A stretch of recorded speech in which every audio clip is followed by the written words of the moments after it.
जय माता दी दोस्तों, आप सभी का स्वागत है हमारे YouTube चैनल में। दोस्तों, इस बार शारदीय नवरात्रि के लिए दुर्गा माँ के भक्तों को 1 माह तक इंतज़ार करना पड़ा है, क्योंकि ऐसा काफ़ी सालों के बाद हुआ है कि पितृपक्ष समाप्त होने के बाद 1 माह अधिक मास यानी कि पुरुषोत्तम मास की शुरुआत हुई और उसके बाद अब 17 अक्टूबर से शारदीय नवरात्रि शुरू होने वाले हैं। ये जो शारदीय नवरात्रि होते हैं 9 दिनों तक माँ दुर्गा के उपासना के दिन होते हैं। कहा जाता है कि इन 9 दिनों में माँ दुर्गा पृथ्वी पर वास करती हैं और अपना ऑरा चारों तरफ बखेरती हैं। ऐसी सकारात्मक ऊर्जा चारों तरफ रहती है कि भक्त में ये वातावरण हो जाता है। ये नवरात्रि 17 अक्टूबर से 25 अक्टूबर तक रहने वाले हैं और इस बार नवरात्रि में बेहद खास संयोग भी बन रहे हैं।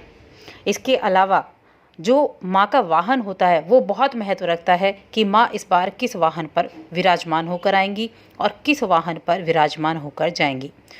तो इस नवरात्रि का प्रभाव सिंह राशि के लोगों पर कैसा होगा, सिंह राशि के लोगों को क्या इन 9 दिनों में किस तरह से क्या उपासना करनी चाहिए, किस तरह से आप अपनी इच्छाओं को पूरा कर सकते हैं, क्या उपाय कर सकते हैं।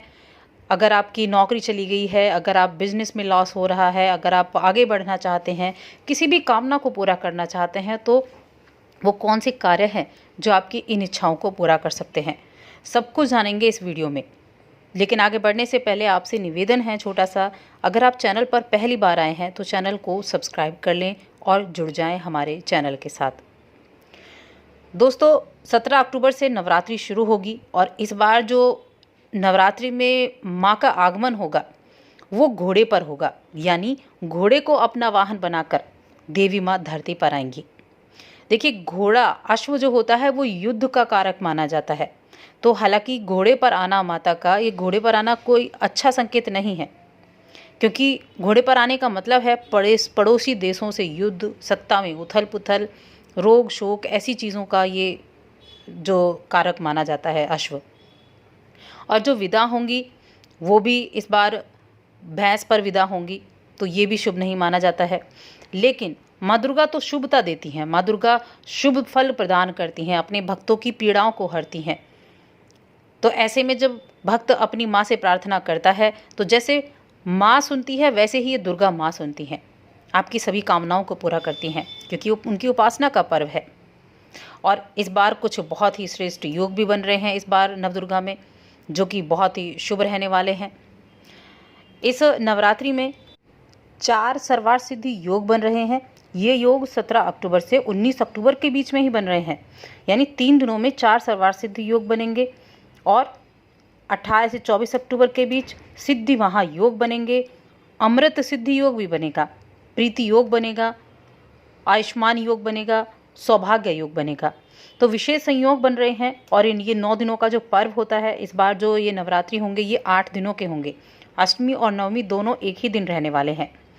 तो ये जो पर्व है, घट स्थापना के दिन भी बहुत ही विशेष संयोग है। इस घट स्थापना के दिन आप जो घट स्थापना करते हैं वो बेहद शुभ फल देने वाली साबित होगी। सुबह के समय ये होती है।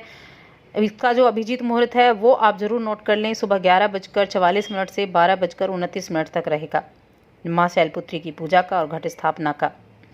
9 दिनों तक माँ दुर्गा के 9 स्वरूपों की पूजा अर्चना की जाएगी। किस तरह आपको करनी है और कौन सा वो एक खास उपाय है जो आपको करना है, चलिए हम पहले इसके बारे में जान लेते हैं।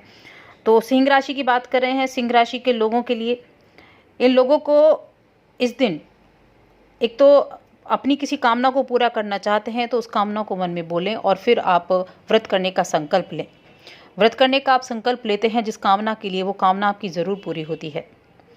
इसके लिए आप सुबह इस दिन ब्रह्म मुहूर्त में स्नान करें। 17 अक्टूबर के दिन घर के किसी पवित्र स्थान पर एक मिट्टी से वेदी बनाएं और उस वेदी में बनी बनाई आती हैं उनको ले सकते हैं। उनमें जौ और गेहूँ दोनों को मिलाकर आपको बोना है, सींचना है और उसके पास ही पवित्र स्थान पर पृथ्वी का पूजन कर वहाँ एक मिट्टी का कलश भी स्थापित करना है। उस कलश में आम के हरे पत्ते, दूर्वा, पंचामृत डालकर उसके मुंह पर जो मौली या रक्षा कवच जिसको बोलते हैं ये बांध देना है। कलश स्थापना हो चुकी, अब आपको गणेश पूजा करनी है और वहाँ आपको देवी का कोई चित्र, मूर्ति जो भी आपके पास है, धातु से बना, मिट्टी से बना या चित्र हो कोई, उसको विराजमान कर देना है। उसके बाद आपको धूप, दीप, अक्षत, नैवेद्य, आचमन, पुष्पांजलि, नमस्कार कर प्रार्थना आदि करनी है। भगवान माँ दुर्गा की स्तुति करनी है, प्रसाद वितरित करना है। 9 दिनों तक आपको ये करना है। और एक खास उपाय जो आपको इन 9 दिनों के दौरान करना है। सिंह राशि वाले लोगों के लिए इस नवरात्रि में आदित्य हृदय स्तोत्र ये करना है। इसके 11 पाठ आपको करने हैं। सिंह राशि के लोगों को इस नवरात्रि में आपके लिए इस पाठ को करना आपकी सभी कामनाओं को पूरा करेगा। आदित्य हृदय स्तोत्र के 11 पाठ इन 8 दिनों के अंतराल में आपको कंप्लीट करने हैं। जो आपने कामना की है वो आपकी निश्चित रूप से पूरी होगी। माँ दुर्गा का आशीर्वाद आप पर होगा। ये जो पाठ है बहुत बलशाली है और आपके लिए तो बेहद लाभकारी ये रहने वाला है। तो आप एक नियम बनाएं, आप सुबह के वक्त करें या शाम के वक्त करें। और व्रत करते हैं तो बहुत अच्छा है, अगर आप व्रत के साथ इसको करते हैं तो। व्रत नहीं कर सकते हैं तब भी आप इस पाठ को कर सकते हैं, तब भी आप इस पाठ को करें। एक नियम बनाएं कि आपको आज करना है। और जो 8 दिन लगातार आपको 8 पाठ हो गए, 9, 10 और 11 3 पाठ बचते हैं, आप इनको भी उसी तरह से सुबह शाम करके मैनेज कर सकते हैं। तो 11 पाठ आपको करने हैं। आपकी कामना निश्चित रूप से पूरी होगी।